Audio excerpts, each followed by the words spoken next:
Hi aspirants, welcome to Success Secret 2024 current affairs year round up level 2 క్లాసుల్లో భాగంగా మనం ఈ వీడియోలో మరికొన్ని క్వశ్చన్స్ అయితే చూడబోతున్నామండి.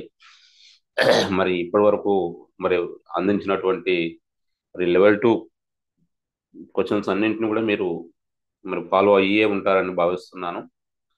తప్పక వాటిని చూడండి, అవి మీకు ఎంతో ఉపయోగకరంగా ఉంటాయి.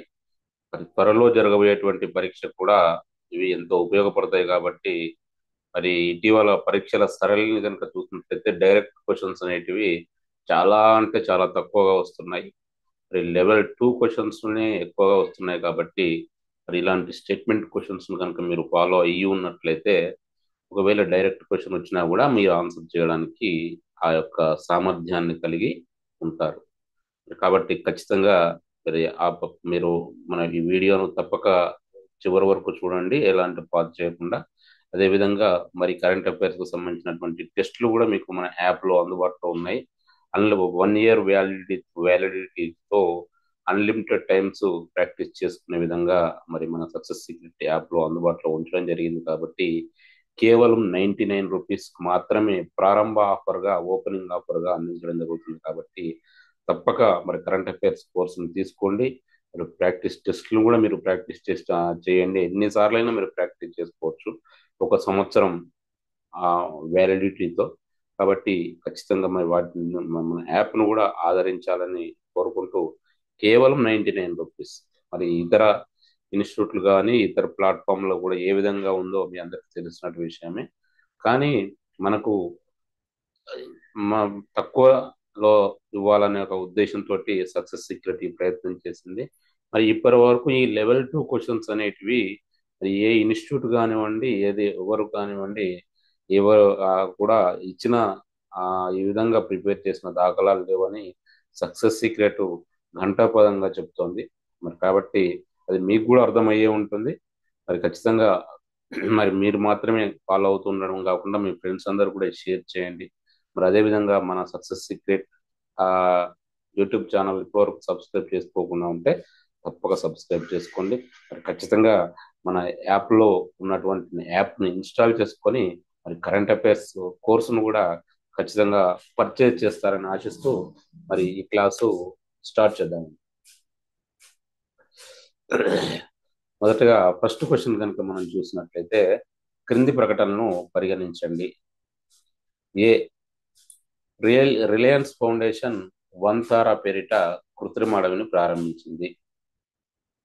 బి గాయపడిన జంతువులను రక్షించడం, చికిత్స అందించడం, వాటి సంరక్షణ, పునరావాసం కోసం ఏర్పాట్లు చేయడం వంతారా ముఖ్య ఉద్దేశం.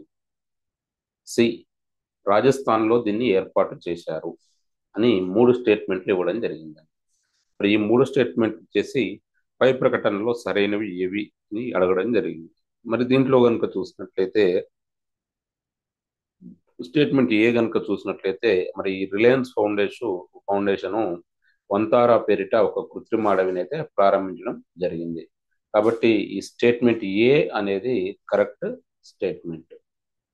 రిలయన్స్ ఫౌండేషన్ ఆ వంతారా పేరిట ఒక కృత్రిమ అడవిని ప్రారంభించింది అనేది స్టేట్మెంట్ ఏ కరెక్ట్. నెక్స్ట్ గాయపడిన జంతువులను రక్షించడం, చికిత్స అందించడం, వాటి సంరక్షణ, పునరావాసం కోసం ఏర్పాట్లు చేయడం వంతారా ముఖ్య ఉద్దేశం. మరి స్టేట్మెంట్ బి కూడా కరెక్ట్. నెక్స్ట్ స్టేట్మెంట్ సి కనుక చూసినట్లయితే రాజస్థాన్లో దీన్ని ఏర్పాటు చేశారు. మరి స్టేట్మెంట్ సి అయితే రాంగ్ అండి. ఎందుకంటే దీన్ని రాజస్థాన్లో ఏర్పాటు చేయడం జరగలేదు. మరి ఇప్పుడు ఈ వంతారా గురించి కనుక మనం చెప్పుకున్నట్లయితే ఈ రిలయన్స్ ఫౌండేషన్ అనేది ఒక కృత్రిమ అడవిని ప్రారంభించడం జరిగింది. దాని పేరు ఏమిటి అంటే వంతారా. మరి దీన్ని ఎక్కడ ప్రారంభించింది అని కనుక చూసినట్లయితే ఇది గుజరాత్ రాష్ట్రంలోని జామ్నగర్లో దీన్ని ప్రారంభించడం అయితే జరిగింది. గుజరాత్ రాష్ట్రంలో ఉన్నటువంటి జామ్నగర్లో ఉన్నటువంటి రిలయన్స్ గ్రీన్ ఫీల్డ్లో ఉన్నటువంటి ఒక 3000 ఎకరాల విస్తీర్ణంలో ఈ వంతారా పేరిట కృత్రిమ అడవిని అయితే ఏర్పాటు చేయడం జరిగింది. మరి వంతార యొక్క ముఖ్య ఉద్దేశం ఏంటి అనంటే, మరి గాయపడిన జంతువులను రక్షించడం, వాటికి చికిత్స అందించడం, మరి వాటికి సంరక్షణ, వాటి పునరావాసం కోసం ఏర్పాటు చేయడం అనేది ఈ యొక్క వంతార అనేటువంటి కృత్రిమ అడవి యొక్క ముఖ్య లక్ష్యం. దీంట్లో C1 రాంగ్ కాబట్టి ఏబి రెండు సరైనవి అని మనం ఆన్సర్ అయితే ఇవ్వాల్సి ఉంటుందండి. మరి ఒకవేళ దీనికి సంబంధించి డైరెక్ట్ క్వశ్చన్స్ కనుక వస్తే ఏ విధంగా వచ్చే అవకాశం ఉంది అని కనుక మనం చూసినట్లయితే, మరి గాయపడిన జంతువుల రక్షణ, వాటి పునరావాసం కోసం వంతార పేరిట కృత్రిమ అడవిని ప్రారంభించిన సంస్థ ఏది అంటే మనం ఆన్సర్గా రిలయన్స్ ఫౌండేషన్ అనేది ఇవ్వాల్సి ఉంటుంది. మరి అదే విధంగా రిలయన్స్ ఫౌండేషన్ ఇటీవల ప్రారంభించిన కృత్రిమ అడవి పేరు ఏమిటి అనంటే Vantara.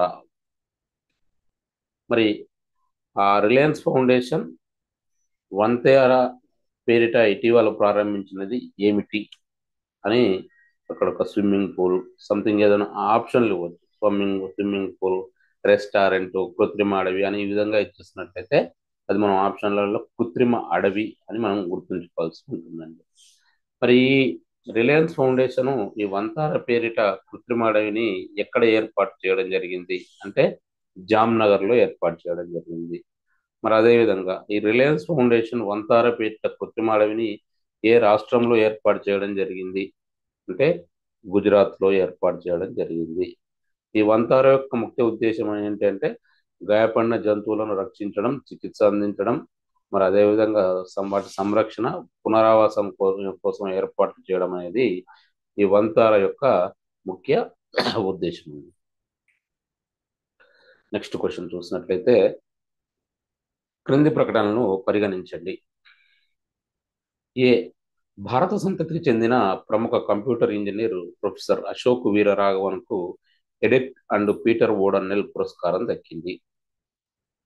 B Texas Academy of Medicine, engineering, science and technology ఈ అవార్డును బహుకరిస్తుంది. సి ఇమేజింగ్ సాంకేతికతలో ఆయన చేసిన విప్లవాత్మక పరిశోధనలను గుర్తిస్తూ ఈ అవార్డును ప్రదానం చేశారు అని 3 స్టేట్మెంట్ ఇచ్చి దీంట్లో పై ప్రకటనలో సరైనవి ఏవి అని అడగడం అయితే జరిగింది. మరి దీంట్లో కనుక చూసినట్లయితే మరి స్టేట్మెంట్ ఏ కనుక మనం చూసినట్లయితే, భారత సంతతికి చెందినటువంటి కంప్యూటర్ ఇంజనీర్ అయినటువంటి ప్రొఫెసర్ అశోక్ వీరరాఘవన్ కు ఎడిత్ అండ్ పీటర్ ఓడన్నెల్ అవార్డు అయితే రావడం జరిగింది. కాబట్టి ఈ స్టేట్మెంట్ ఏ అనేది కరెక్ట్. నెక్స్ట్ బి చూసినట్లయితే Texas Academy of Medicine, engineering, science and technology ఈ అవార్డును బహుకరిస్తుంది. మరి బి కూడా కరెక్ట్ స్టేట్మెంటే. నెక్స్ట్ స్టేట్మెంట్ సి కనుక చూసినట్లయితే ఇమేజింగ్ సాంకేతికతలో ఆయన చేసిన విప్లవాత్మక పరిశోధనను గుర్తిస్తూ ఈ అవార్డును ప్రదానం చేశారు అని అంటే సి కూడా కరెక్ట్ స్టేట్మెంట్. మూడింటికి 3 కూడా కరెక్ట్ స్టేట్మెంట్లే కాబట్టి మనం ఆన్సర్గా ఏబి మరియు సి సరైనవి అని అయితే ఇవ్వాల్సి ఉంటుంది.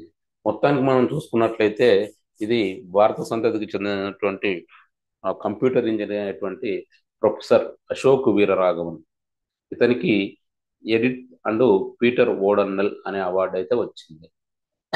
మరి ఈ అవార్డు ఎందుకు వచ్చింది అంటే ఇమేజింగ్ సాంకేతికతలో ఆయన చేసిన పరిశోధనను గుర్తిస్తూ ఈ అవార్డు రావడం జరిగింది. మరి ఈ అవార్డును అందించినటువంటి సంస్థ ఏది అని అంటే Texas Academy of Medicine, engineering, science and technology award అనేది మనం గుర్తుంచుకోవాల్సి ఉంటుందండి. రైట్, ఒకవేళ మనకు డైరెక్ట్ క్వశ్చన్ వస్తే ఏ విధంగా వస్తుంది? ఎడిట్ అండ్ పీటర్ ఓడన్నెల్ పురస్కార గ్రహీత ఎవరు? ప్రొఫెసర్ అశోక్ వీరరాఘవన్. భారత సంతతికి చెందిన computer engineer professor Ashok Veeraraghavan కు ఎడిట్ అండ్ పీటర్ ఓడన్నెల్ అవార్డు ఎందుకు వచ్చింది అంటే ఇమేజింగ్ సాంకేతికతలో ఆయన చేసిన కృషికి గాను ఈ అవార్డు వచ్చింది అనేది మనం గుర్తుంచుకోవాల్సి అయితే ఉంటుందండి. నెక్స్ట్ క్వశ్చన్ కనుక మనం చూసినట్లయితే,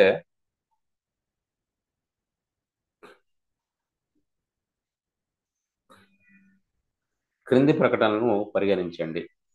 ఏ లోక్పాల్ చైర్పర్సన్ గా జస్టిస్ అజయ్ మాణిక్ రావు ఖాన్విల్కర్ నియమితులయ్యారు. బి లోక్పాల్ తొలి చైర్పర్సన్ జస్టిస్ పినాకి చంద్ర ఘోష్. సి జాతీయ స్థాయిలో జరిగే అవినీతి అక్రమాలను విచారించేందుకు స్వయం ప్రతిపత్తితో చట్టబద్ధత కలిగిన వ్యవస్థను లోక్పాల్ అని, రాష్ట్ర స్థాయిలో లోకాయుక్త అని అంటారు.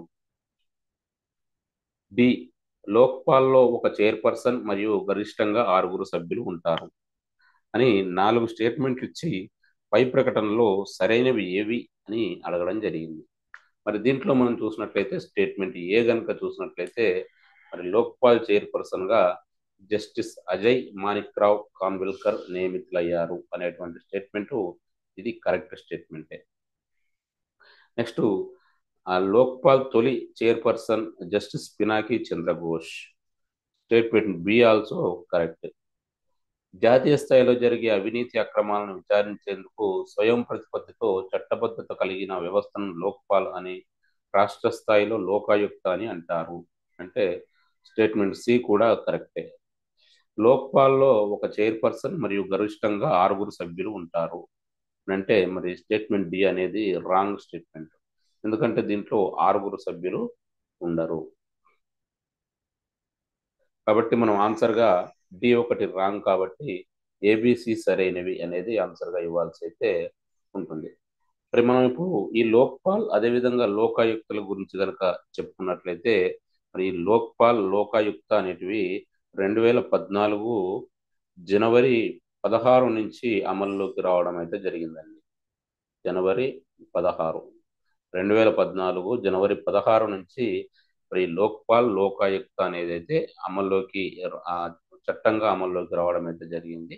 మరి జాతీయ స్థాయిలో జరిగే అవినీతి అక్రమాలను విచారించేందుకు మరి స్వయం ప్రతిపత్తితో చట్టబద్ధత కలిగినటువంటి వ్యవస్థనేమో లోక్పాల్ అంటారు. మరి అదేవిధంగా రాష్ట్ర స్థాయిలో జరిగే అవినీతి అక్రమాలను విచారించేందుకు స్వయం ప్రతిపత్తితో చట్టబద్ధత కలిగినటువంటి వ్యవస్థను లోకాయుక్త అని అంటారు. మరి మొట్టమొదటి లోక్పాల్ చైర్పర్సన్ ఎవరంటే జస్టిస్ పినాకి చంద్రబోస్. మరి ప్రస్తుత చైర్పర్సన్ లోక్పాల్ ఎవరంటే జస్టిస్ అజయ్ మాణిక్ రావు ఖాన్విల్కర్. మరి ఈ లోక్పాల్లో ఒక చైర్పర్సన్ మరియు అదేవిధంగా 8 మంది సభ్యులు, గరిష్టంగా 8 మంది సభ్యులు అనేది ఉండడం జరుగుతుంది. ఇది అండి మరి మొత్తానికి లోక్పాల్ లోకాయుక్తకు సంబంధించి. మరి మనం చూసినట్లయితే మరి వీటికి సంబంధించి డైరెక్ట్ క్వశ్చన్ కనుక వచ్చినట్లయితే మరి ఏంటి అని కనుక చూసినట్లయితే లోక్పాల్ చైర్పర్సన్ ఎవరు అంటే జస్టిస్ అజయ్ మాణిక్ రావు ఖాన్విల్కర్. మరి లోక్పాల్ తొలి చైర్పర్సన్ ఎవరు జస్టిస్ పినాకి చంద్ర ఘోష్. జాతీయ స్థాయిలో జరిగే అవినీతి అక్రమాలను విచారించేందుకు స్వయం ప్రతిపత్తితో చట్టబద్ధత కలిగిన వ్యవస్థను ఏమంటారు అనంటే లోక్పాల్. రాష్ట్ర స్థాయిలో జరిగే అవినీతి అక్రమాలను విచారించేందుకు స్వయం ప్రతిపత్తితో చట్టబద్ధత కలిగినటువంటి వ్యవస్థను ఏమంటారు అంటే లోకాయుక్త అని అంటారు. లోక్పాల్లో ఒక చైర్మన్తో పాటు 8 మంది సభ్యులు ఉంటారు. మరి ఈ లోక్పాల్ లోకాయుక్త ఎప్పటి నుంచి చట్టంగా అమల్లోకి వచ్చాయంటే 2014 జనవరి 16 నుంచి అమలులోకి రావడం జరిగింది అనేది మనం గుర్తుంచుకోవాల్సి అయితే ఉంటుందండి. నెక్స్ట్ క్వశ్చన్ మనం చూసినట్లయితే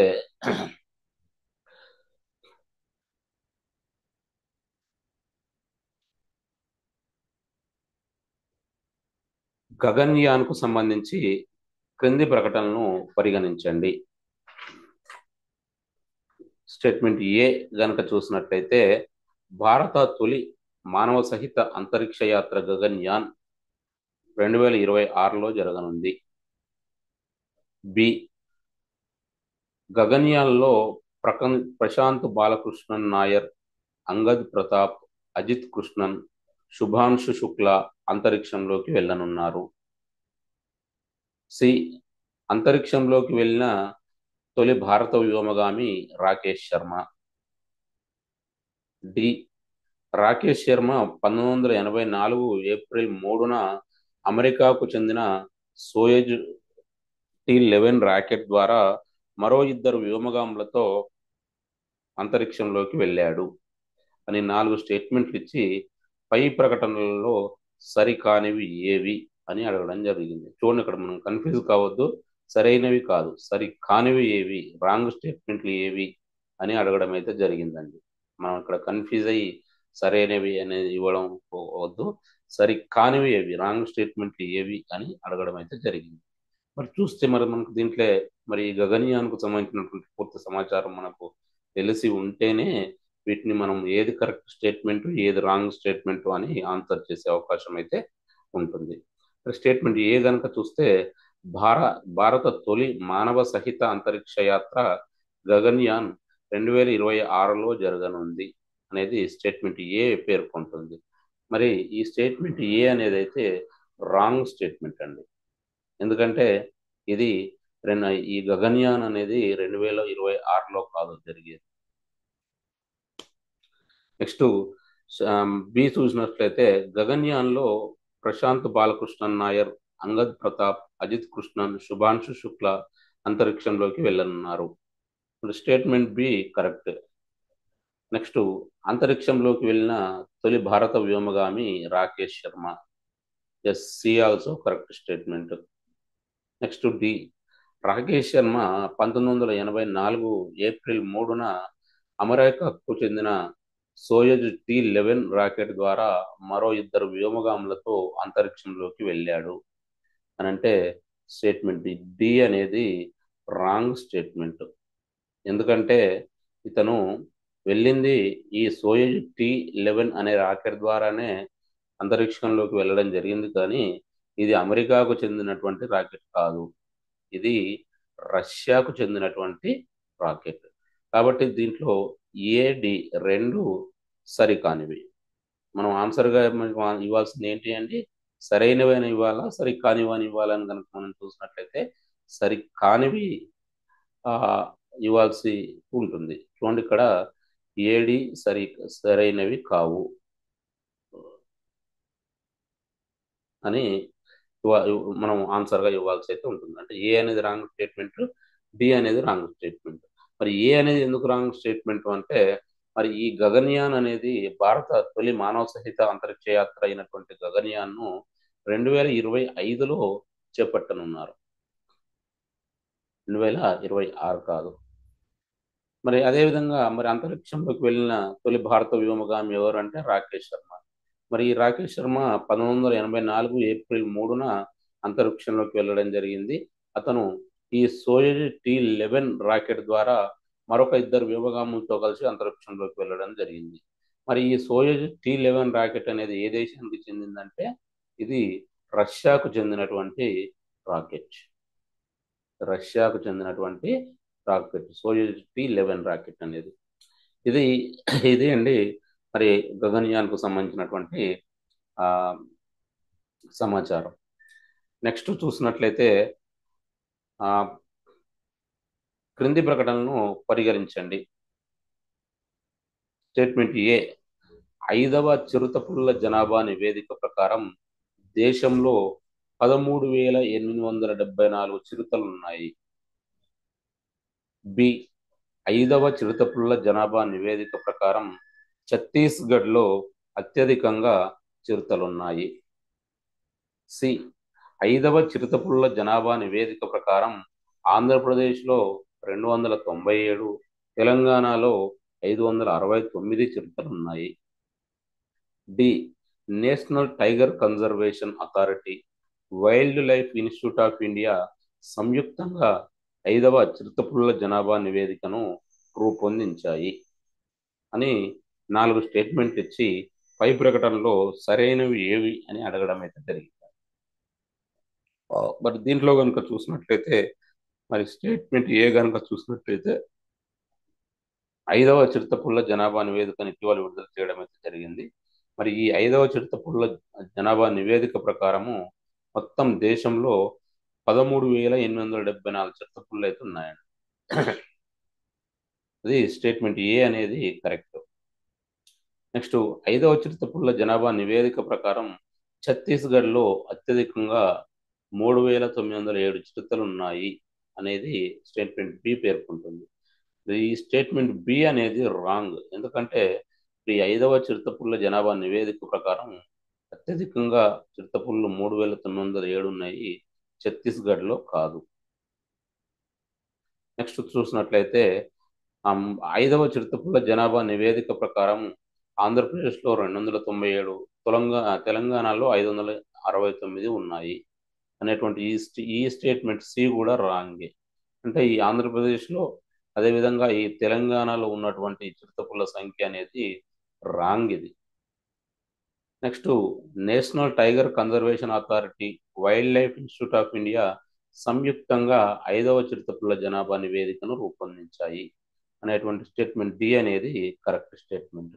దీంట్లో చూసినట్లయితే ఏ డి ఈ రెండు కరెక్ట్ స్టేట్మెంట్లు, బిసి రెండు రాంగ్ స్టేట్మెంట్లు. కాబట్టి మనం ఆన్సర్గా 3ను ఏడి 2 సరైనవి అని ఆన్సర్ అయితే ఇవ్వాల్సి ఉంటుందండి.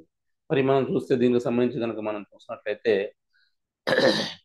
మరి ఇటీవల ఈ 5వ చిరుతపుల్ల జనాభా నివేదికనైతే కేంద్రం విడుదల చేయడం జరిగింది. దీంట్లో మొత్తం దేశంలో ఉన్నటువంటి చిరుతపుల్ల సంఖ్య ఎంత అంటే 5వ చిరుతపుల్ల జనాభా నివేదిక ప్రకారం దేశంలో ఉన్న మొత్తం చిరుతల సంఖ్య ఎంత అంటే 13,874 చిరుతలు. మరి అదేవిధంగా మరి ఇది ఛత్తీస్గఢ్ కాదనుకున్నాం. మరి ఏ రాష్ట్రంలో అత్యధికంగా 3,907 చిరుతలు ఉన్నాయంటే మధ్యప్రదేశ్లో ఉన్నాయండి. మధ్యప్రదేశ్లో అత్యధికంగా 3,907 చిరుతపుళ్ళు ఉన్నాయి. మరి అదేవిధంగా ఆంధ్రప్రదేశ్లో ఎన్ని చిరుతలు ఉన్నాయి, తెలంగాణలో ఎన్ని చిరుతలు ఉన్నాయంటే ఆంధ్రప్రదేశ్లోనేమో 569 చిరుతలు ఉన్నాయి, తెలంగాణలోనేమో 297 చిరుతలు అయితే ఉన్నాయండి. తెలంగాణలో 297 చిరుతలు ఉన్నాయి. ఇది మరి ఈ 5వ చిరుతపుల్ల జనాభాను నివేదికను విడుదల చేసింది ఎవరు విడుదల చేశారంటే నేషనల్ టైగర్ కన్జర్వేషన్ అథారిటీ, అదేవిధంగా wild life institute of India, ఈ రెండు కలిసి ఈ 5వ చిరుతపుల్ల జనాభా నివేదికను రూపొందించడం అయితే జరిగింది. మరి దీనికి సంబంధించి ఒకవేళ డైరెక్ట్ క్వశ్చన్స్ కనుక వచ్చినట్లయితే మనము ఏ విధంగా వచ్చే అవకాశం ఉంది అని చూసినట్లయితే 5వ చిరుతపుల్ల జనాభా నివేదిక ప్రకారం భారతదేశంలో ఉన్న మొత్తం చిరుతల సంఖ్య ఎంత అంటే 13,874. నెక్స్ట్ 5వ చిరుతపుల్ల జనాభా నివేదిక ప్రకారము ఏ రాష్ట్రంలో అత్యధికంగా చిరుతపుళ్ళు ఉన్నాయి అంటే మధ్యప్రదేశ్. 5వ చిరుతపుల్ల జనాభా నివేదిక ప్రకారం 397 చిరుతపుల్లతో మొదటి స్థానంలో నిలిచిన రాష్ట్రం ఏది అంటే మధ్యప్రదేశ్. 5వ చిరుతపుల్ల జనాభా నివేదిక ప్రకారం ఆంధ్రప్రదేశ్లో ఉన్నటువంటి చిరుతల సంఖ్య ఎంత అంటే 569. 5వ చిరుతపుల్ల జనాభా నివేదిక ప్రకారం తెలంగాణలో ఉన్నటువంటి చిరుతల సంఖ్య ఎంత అంటే 297. 5వ చిరుతపుల్ల జనాభా నివేదికను విడుదల చేసిన సంస్థ అంటే నేషనల్ టైగర్ కన్జర్వేషన్ అథారిటీ మరియు wild life institute of India, ఈ రెండు కలిసి 5వ చిరుతపుల్ల జనాభా నివేదికను రూపొందించడం జరిగింది. నెక్స్ట్ మనం చూసినట్లయితే క్వశ్చను, క్రింది ప్రకటనను పరిగణించండి. ఏ బ్రిక్స్ లో కొత్తగా 5 దేశాలు పూర్తికాల సభ్యులుగా చేరాయి. బి 2024 జనవరి 1 నుంచి ఈ 5 దేశాల సభ్యత్వం అమల్లోకి వచ్చింది. C Egypt, Ethiopia, Iran, Saudi Arabia, అర్జెంటీనాలు కొత్తగా సభ్యత్వం పొందాయి.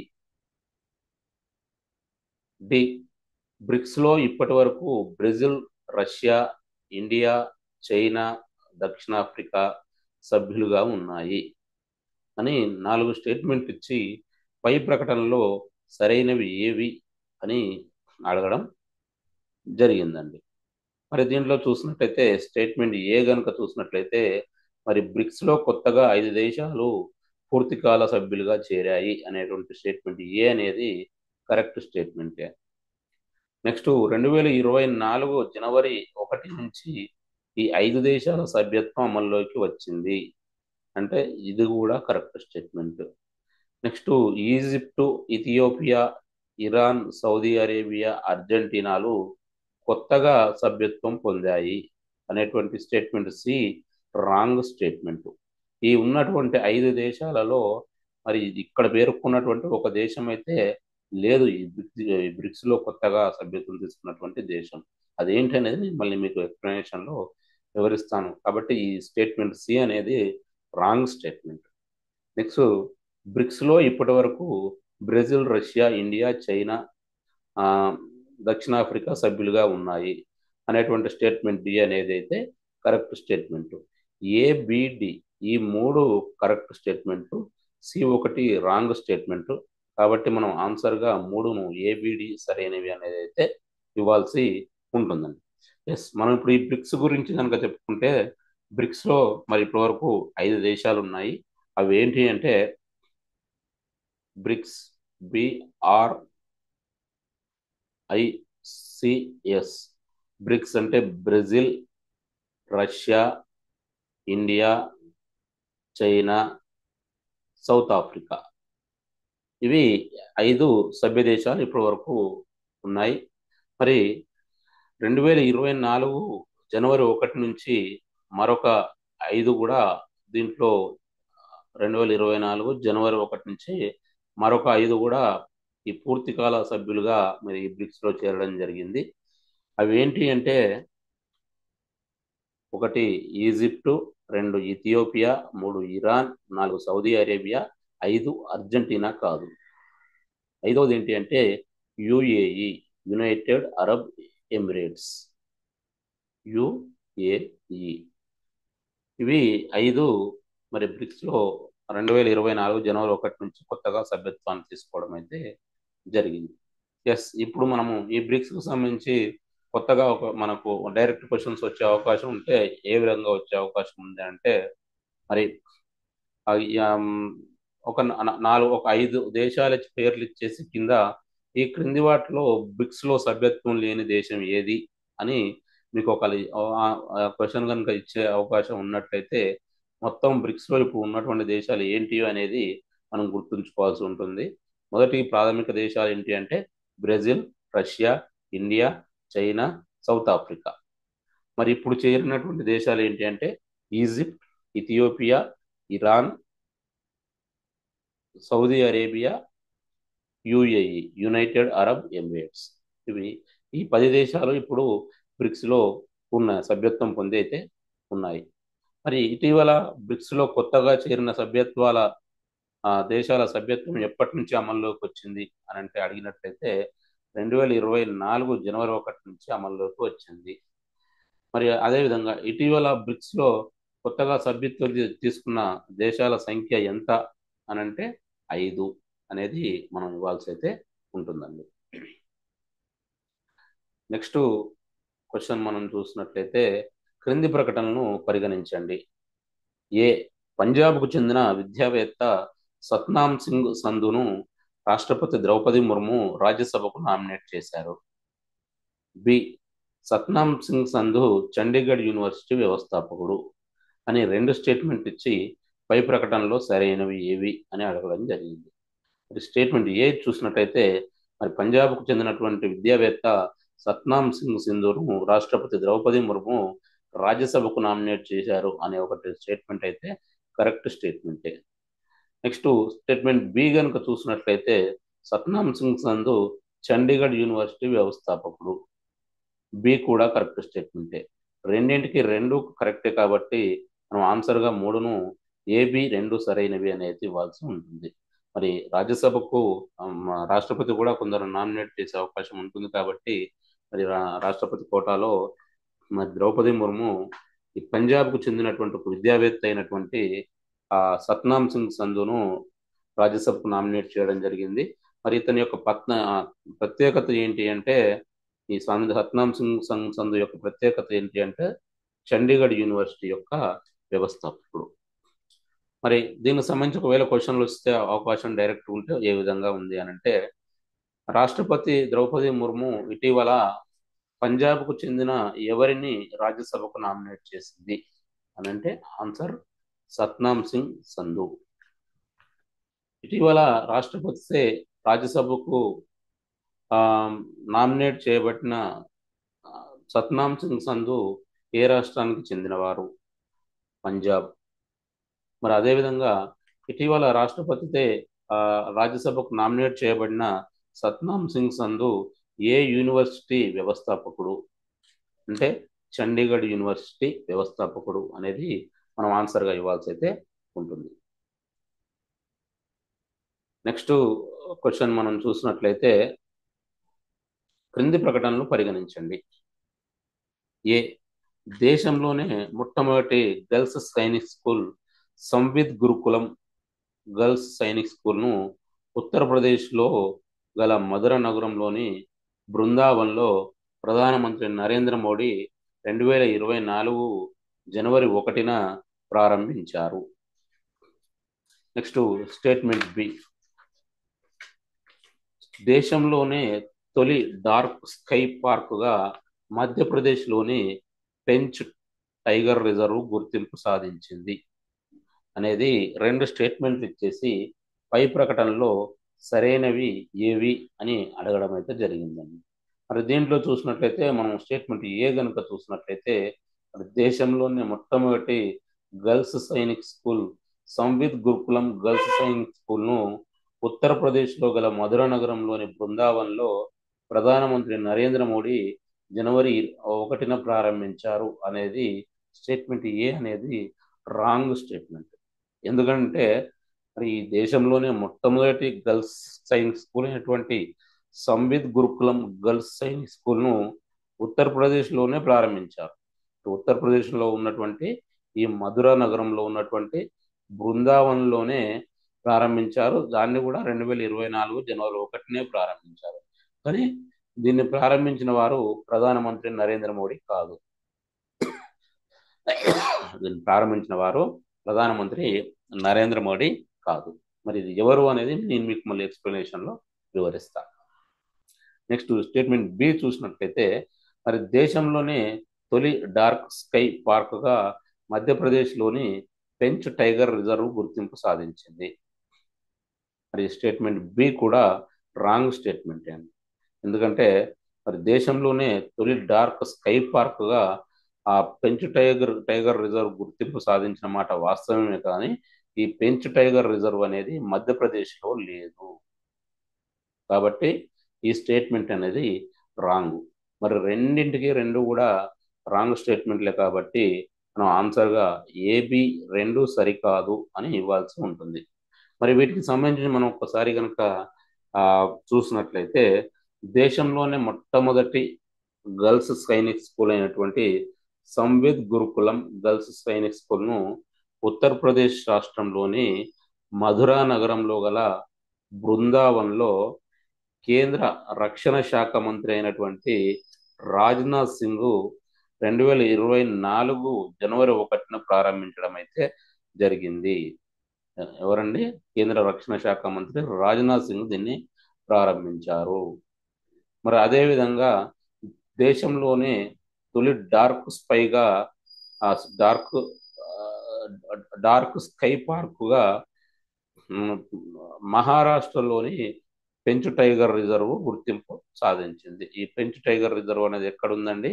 మహారాష్ట్రలో ఉంది. ఇది మధ్యప్రదేశ్లో లేదు. ఇది దేశంలోనే మొట్టమొదటి డార్క్ స్కై పార్క్. అంటే డార్క్ స్కై పార్క్ అంటే కృత్రిమ కాంతి కాలుష్యాన్ని నియంత్రించే అడవి. డార్క్ స్కై పార్క్ అంటే కృత్రిమ కాంతి కాలుష్యాన్ని నియంత్రించేటువంటి అడవి. ఇది మరి మొత్తానికి మరి దీంట్లో కనుక మనకు ఒకవేళ డైరెక్ట్ క్వశ్చన్ కనుక వచ్చినట్లయితే ఏంటి అంటే దేశంలోనే మొట్టమొదటి గర్ల్స్ సైనిక్ స్కూల్ పేరు ఏమిటి అంటే సంవిద్ గురుకులం గర్ల్స్ సైనిక్ స్కూల్. దేశంలోనే మొట్టమొదటి గర్ల్స్ సైనిక్ స్కూల్ సంవిద్ గురుకులం గర్ల్స్ సైనిక్ స్కూల్ను ఏ రాష్ట్రంలో ప్రారంభించారు అంటే ఉత్తరప్రదేశ్. దేశంలోనే మొట్టమొదటి గర్ల్స్ సైనిక్ స్కూల్ సంవిత్ గురుకులం గర్ల్స్ సైనిక్ స్కూల్ ఏ నగరంలో ప్రారంభించారు? మధురా నగరంలోని బృందావన్లో. దేశంలోనే మొట్టమొదటి గర్ల్స్ సైనిక్ స్కూల్ సంవిత్ గురుకులం గర్ల్స్ సైనిక్ స్కూల్ ప్రారంభించిన వారు ఎవరు? కేంద్ర రక్షణ మంత్రి రాజ్నాథ్ సింగ్. దేశంలోనే మొట్టమొదటి గర్ల్స్ సైనిక్ స్కూల్ సంవిత్ గురుకులం గర్ల్స్ సైనిక్ స్కూల్ను ఎప్పుడు ప్రారంభించారు? 2024 జనవరి 1 అని దీనికి సంబంధించి ఈ దేశంలోనే మొట్టమొదటి గర్ల్స్ సైనిక్ స్కూల్ అయినటువంటి సంవిత్ గురుకులంకి సంబంధించి.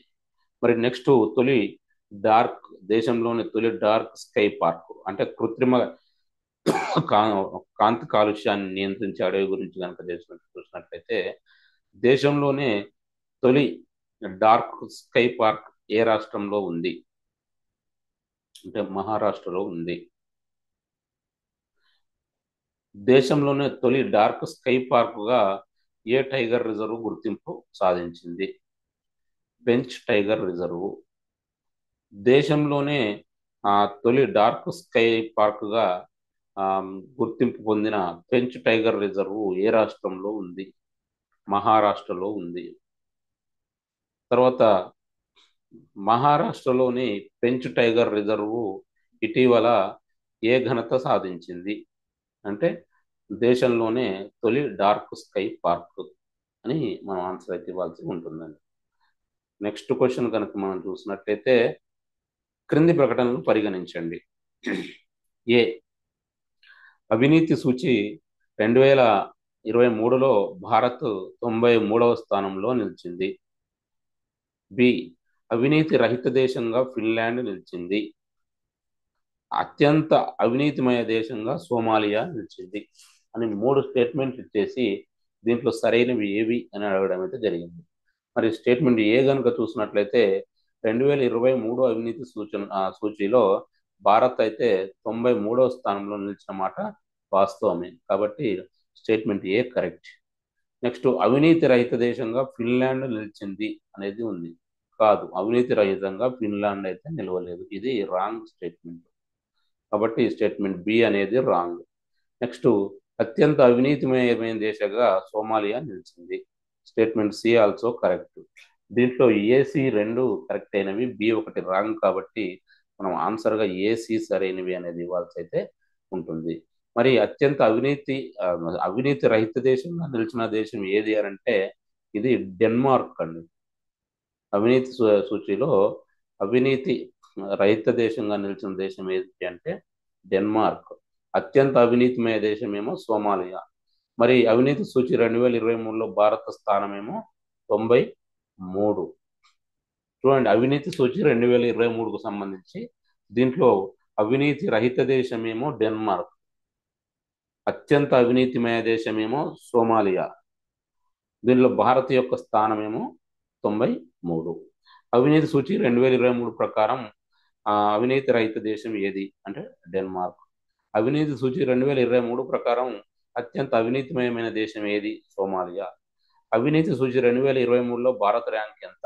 93 అని ఈ విధంగా మనం ఆన్సర్ అయితే ఇవ్వాల్సి ఉంటుంది. నెక్స్ట్ చూసినట్లయితే క్రింది ప్రకటనలను పరిగణించండి. ఏ దేశంలో అమలులో ఉన్న పార్టీ ఫిరాయింపుల నిరోధక చట్టంపై సమీక్షకు మహారాష్ట్ర అసెంబ్లీ స్పీకర్ రాహుల్ నర్వేకర్ అధ్యక్షతన కమిటీ ఏర్పాటు చేశారు. బి రాజ్యాంగంలోని 10వ షెడ్యూల్లో ఉన్న ఈ చట్టసభ సభ్యులు ఇష్టానుసారం పార్టీలు ఫిరాయించకుండా నిరోధిస్తుంది అని 2 స్టేట్మెంట్లు ఇచ్చి మరి పై ప్రకటనలో సరైనవి ఏవి అని అడగడం అయితే జరిగిందండి.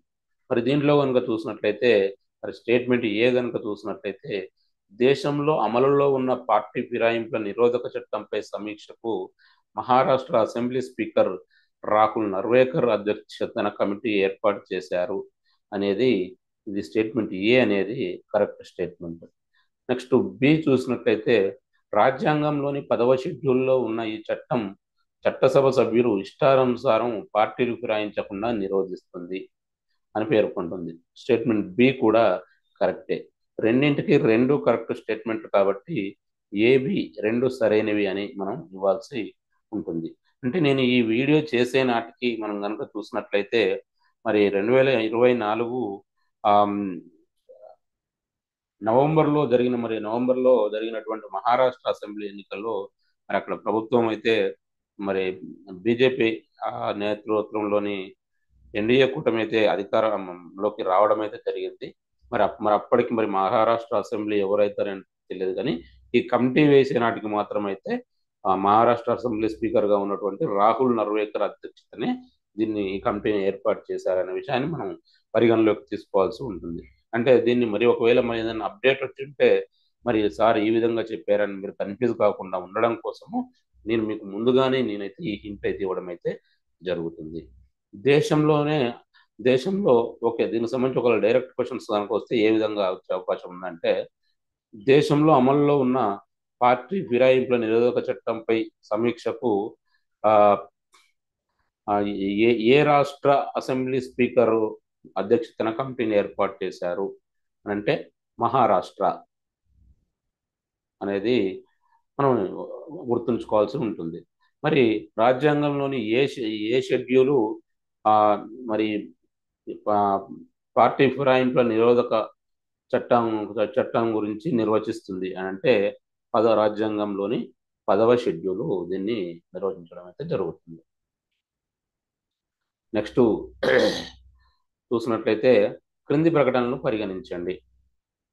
ఏ తెలంగాణ రాష్ట్ర ప్రభుత్వం ఎంసెట్ను ఎఫ్సెట్గా మార్చింది. బి మెడికల్ స్థానంలో ఫార్మసీ చేర్చారు. పై ప్రకటనలో సరైనవి ఏవి అంటే, మరి తెలంగాణ రాష్ట్ర ప్రభుత్వం అయితే ఇప్పటి వరకు ఉన్నటువంటి ఎంసెట్ను ఎఫ్సెట్గా మార్చడం జరిగింది కాబట్టి స్టేట్మెంట్ ఏ కరెక్ట్. మరి మెడికల్ స్థానంలో ఫార్మసీని చేర్చారు, ఇది కూడా కరెక్టే. ఇప్పటి వరకు రెండింటికి 2 కరెక్టే కాబట్టి ఆన్సర్గా ఏబి 2 సరైనవి అనేది ఇవ్వాల్సి ఉంటుంది. మనకి ఇప్పటి వరకు ఎంసెట్ అనేది ఉండేదండి. ఈఏ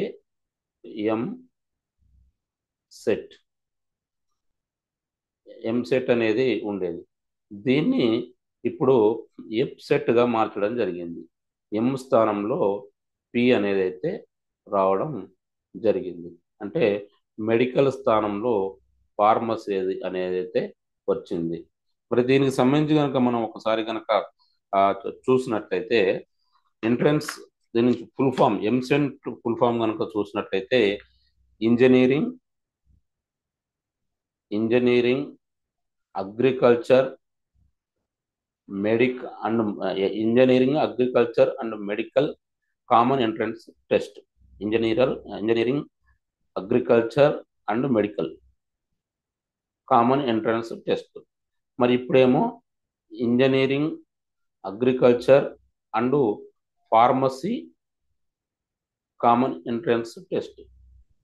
ఈ మెడికల్ స్థానంలో ఈ ఫార్మసీ అనేది రావడం జరిగింది. ఇప్పటి వరకు ఎంసెట్ అని పిలిచేవారు, ఇప్పటి నుంచి ఎఫ్సెట్గా పిలవడం జరుగుతుంది. నెక్స్ట్ చూసినట్లయితే క్రింది ప్రకటనలను పరిగణించండి. ఏ పీడీ చట్టం పరిశీలనకు తెలంగాణ రాష్ట్ర ప్రభుత్వం సలహా మండలి చైర్మన్గా జస్టిస్ ఎంఎస్కే జైస్వాల్ నియమితులయ్యారు. బి సమాజానికి ప్రమాదకరంగా మారిన నేరగాళ్లపై పోలీసులు పీడీ ప్రివెన్షన్ అండ్ డిటెన్షన్ చట్టం ప్రయోగించి 1 ఏడాది పాటు జైల్లో ఉంచుతారు, వీరికి బెయిల్ కూడా రాదు. సి పీడీ చట్టం సలహా మండలి 2 ఏళ్ల పాటు అమల్లో ఉంటుంది అని 3 స్టేట్మెంట్లు అయితే ఇవ్వడం జరిగిందండి. ఇచ్చి పై వాటిలో సరైనటువంటి స్టేట్మెంట్ ఏవి అని అడగడం జరిగింది.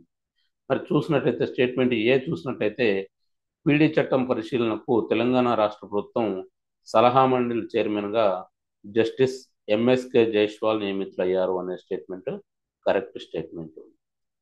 సమాజానికి ప్రమాదకరంగా మారిన నేరగాళ్లపై పోలీసులు ప్రివెన్షన్ అండ్ డిటెన్షన్ పీడీ చట్టం ప్రయోగించి 1 ఏడాది పాటు జైల్లో ఉంచుతారు, వీరికి బెయిల్ కూడా రాదు అనేటువంటి స్టేట్మెంట్ బి కూడా కరెక్టే. నెక్స్ట్ ఈ పీడీ చట్టం సలహా మండలి 2 ఏళ్ల పాటు అమల్లో ఉంటుంది అనేటువంటి స్టేట్మెంట్ సి కూడా కరెక్ట్ స్టేట్మెంటే. మరి దీనికి సంబంధించి కనుక మనం చూసినట్లయితే ఈ ప్రివెన్షన్ అండ్ డిటెన్షన్ పీడీ చట్టం గురించి మరి సలహా మండలి తెలంగాణ రాష్ట్ర ప్రభుత్వము ఒక సలహా మండలిని అయితే ఏర్పాటు చేయడం జరిగింది. దీనికి చైర్మన్గా ఎవరిని నియమించారంటే జస్టిస్ ఎంఎస్కే జైష్వాల్. మరి ఈ సలహా మండలి 2 సంవత్సరాల పాటు అమల్లో ఉంటుంది. మరి అసలు ఈ పీడీ చట్టం యొక్క ప్రత్యేకత ఏంటి అంటే మరి సమాజానికి ప్రమాదకరంగా మారినటువంటి నేరగాళ్లపై పోలీసులు ఈ పీడీ యాక్ట్ను ప్రయోగించి ఏడాది పాటు సంవత్సరం పాటు జైల్లో ఉంచుతారు. వారికి ఎటువంటి బెయిల్ కూడా రాదు అనేది మనకు ఈ పీడీ యాక్ట్కి సంబంధించినటువంటి అంశం. మరి దీనికి సంబంధించి ఒకవేళ డైరెక్ట్ క్వశ్చన్స్ వస్తే ఏ విధంగా వచ్చే అవకాశం ఉంది అని కనుక మనం చూసినట్లయితే పీడీ చట్టం పరిశీలనకు తెలంగాణ రాష్ట్ర ప్రభుత్వం ఏర్పాటు చేసిన సలహా మండలి చైర్మన్ ఎవరు అని అంటే జస్టిస్ ఎంఎస్కే జైష్వాల్. పీడీ చట్టం పరిశీలనకు తెలంగాణ రాష్ట్ర ప్రభుత్వం ఏర్పాటు చేసిన సలహా మండలి పదవీ కాలం ఎంత అంటే 2 సంవత్సరాలు. పీడీ చట్టం అంటే ప్రివెన్షన్ అండ్ డిటెన్షన్ చట్టం ద్వారా ఆ నేరస్తులను ఎంతకాలం పాటు జైల్లో ఉంచుతారు అంటే సంవత్సరం పాటు అనేది మనం ఆన్సర్గా ఇవ్వాల్సి అయితే ఉంటుందండి. నెక్స్ట్ క్వశ్చన్ కనుక మనం చూసినట్లయితే క్రింది ప్రకటనను పరిగణించండి. ఏ జన్మన్ పథకం ప్రారంభోత్సవ కార్యక్రమంలో భాగంగా శ్రీ సత్యసాయి జిల్లా గోరంట్ల మండలం పాలసముద్రంకు చెందిన గిరిజనులతో వర్చువల్ విధానంలో ప్రధాని నరేంద్ర మోడీ 2024 జనవరి 16న మాట్లాడారు. బి అల్లూరి సీతారామరాజు జిల్లా అరకులోయ మండలం కొత్తబల్లుగూడ వద్ద నిర్మించిన national academy of customs indirect taxes and narcotics నాసిన్ను ప్రధాని నరేంద్ర మోడీ 2024 జనవరి 16న ప్రారంభించారు అని 2 స్టేట్మెంట్లు ఇచ్చేసి మరి వీటిల్లో సరైనవి ఏవి అని అడగడం అయితే జరిగిందండి. మరి స్టేట్మెంట్ ఏ గనుక చూసినట్టయితే జన్మన్ పథకం ప్రారంభోత్సవ కార్యక్రమంలో భాగంగా శ్రీ సత్యసాయి జిల్లా గోరంట్ల మండలం పాలసముద్రంకు చెందిన గిరిజనులతో వర్చువల్ విధానంలో ప్రధాని నరేంద్ర మోడీ 2024 జనవరి 16న మాట్లాడారు అనేటువంటి స్టేట్మెంట్ రాంగ్ స్టేట్మెంట్. ఎందుకంటే మరి ఈ జన్మన్ పథకం ప్రారంభోత్సవంలో భాగంగా ప్రధాని నరేంద్ర మోడీ గిరిజనులతో వర్చువల్ విధానంలో మాట్లాడింది వాస్తవమే. అది జరిగిన ప్రారంభోత్సవం జరిగిన తేదీ కూడా 2024 జనవరి 16నే. కానీ మీరు మాట్లాడింది ప్రధాని నరేంద్ర మోడీ మాట్లాడింది ఈ పాల సముద్రంకు చెందినటువంటి గిరిజనులతోటి కాదు. కాబట్టి ఇది statement wrong statement. Next statement B చూసినట్లయితే అల్లూరి సీతారామరాజు జిల్లా అరకులోయ మండలం కొత్తబల్లుగూడ వద్ద నిర్మించిన national academy of customs indirect taxes and narcotics నాసిన్ను ప్రధాని నరేంద్ర మోడీ 2024 జనవరి 16న ప్రారంభించారు అని స్టేట్మెంట్ బి పేర్కొంటుంది. మరి ప్రధాని నరేంద్ర మోడీ 2024 జనవరి 16న ఈ నాసిన్ అంటే national academy of customs indirect taxes and నార్కోటిక్స్ను ప్రారంభించడం అయితే జరిగింది. కానీ ఇది అల్లూరి సీతారామరాజు జిల్లా అరకులోయ మండలం కొత్తబల్లుగూడ వద్ద కాదు. కాబట్టి ఈ స్టేట్మెంట్ బి కూడా రాంగ్ స్టేట్మెంట్. రెండింటికి 2 ఏబి 2 కూడా రాంగ్ స్టేట్మెంట్లే కావు. కాబట్టి ఏబి 2 సరికాదు అని మనం ఆన్సర్గా ఇవ్వాల్సి ఉంటుంది. ఓకే, మరి వీటికి సంబంధించి కనుక మనం చూసినట్లయితే మరి ఈ జన్మన్ పథకం ప్రారంభోత్సవం కార్యక్రమంలో భాగంగా ప్రధాని నరేంద్ర మోడీ 2024 జనవరి 16న మరి ఏ గ్రామానికి చెందినటువంటి గిరిజనులతో వర్చువల్గా మాట్లాడారంటే వారు ఈ అల్లూరి సీతారామరాజు జిల్లా అరకులోయ మండలం కొత్తబల్లుగూడకు చెందినటువంటి గిరిజనులతో వర్చువల్గా మాట్లాడడం అయితే జరిగింది. మరి అదేవిధంగా 2024 జనవరి 16న ప్రధాని Narendra Modi national academy of customs, indirect taxes and narcotics నాసిన్ను ఎక్కడ ప్రారంభించారు అని అంటే, ఇది శ్రీ సత్యసాయి జిల్లా గోరంట్ల మండలం పాలసముద్రం పాలసముద్రంలో దీన్ని ప్రారంభించడం జరిగింది. ఇది అండి. మరి దీనికి సంబంధించినటువంటి అంశం. వీటికి సంబంధించి మనం చూసినట్లయితే ఆ, ఇటీవల ప్రధాని నరేంద్ర మోడీ నాసిన్ను ఎక్కడ ప్రారంభించారు అంటే పాలసముద్రం. ఆ, ప్రధాని నరేంద్ర మోడీ 2024 జనవరి 16న ఏ రాష్ట్రంలో ఆ నాసిన్ను ప్రారంభించారు అంటే ఆంధ్రప్రదేశ్. నాసిన్ అంటే ఫుల్ ఫామ్ చూడండి, national academy of customs, indirect taxes and narcotics. ఇది అండి మొత్తానికి మీకు ఈ వీడియోలో అందించినటువంటి మరి లెవెల్ 2 క్వశ్చన్స్. మరి వీటితో పాటు ఇంకా ముందు ముందు వచ్చేటువంటి ఈ లెవెల్ 2 క్వశ్చన్స్ క్లాస్ను కూడా రెగ్యులర్గా ఫాలో అవుతుండండి. మీ ఫ్రెండ్స్ అందరూ కూడా షేర్ చేయండి. తప్పక లైక్ చేయండి. మీరు లైక్ చేసినట్లయితే మరింత మందికి చేరే అవకాశం ఉంటుంది. వారు కూడా ఎంతో ఉపయోగకరంగా ఉంటుంది. కాబట్టి ఈ లెవెల్ 2 క్వశ్చన్స్ని ఎట్టి పరిస్థితుల్లో మిస్ కాకుండా మీరు కనుక ఫాలో అయినట్లయితే కరెంట్ అఫైర్స్ విషయంలో ఏ ఒక్క టాపిక్ మిస్ కాకుండా అన్ని కవర్ చేయడం జరుగుతుంది. కాబట్టి తప్పక మీరు ఫాలో అవ్వండి. మీ ఫ్రెండ్స్ అందరికీ కూడా తెలియజేయండి. అదేవిధంగా మన సక్సెస్ సీక్రెట్ యాప్లో ఉన్నటువంటి కరెంట్ అఫైర్స్ కోర్సును మీరు పర్చేజ్ చేసి మీరు ఈ టెస్ట్లు కూడా ఎన్నిసార్లైనా అన్లిమిటెడ్ టైమ్స్ ప్రాక్టీస్ చేసుకోవచ్చు. Thank you. Best of luck. మరో వీడియోతో మళ్ళీ కలుద్దాం.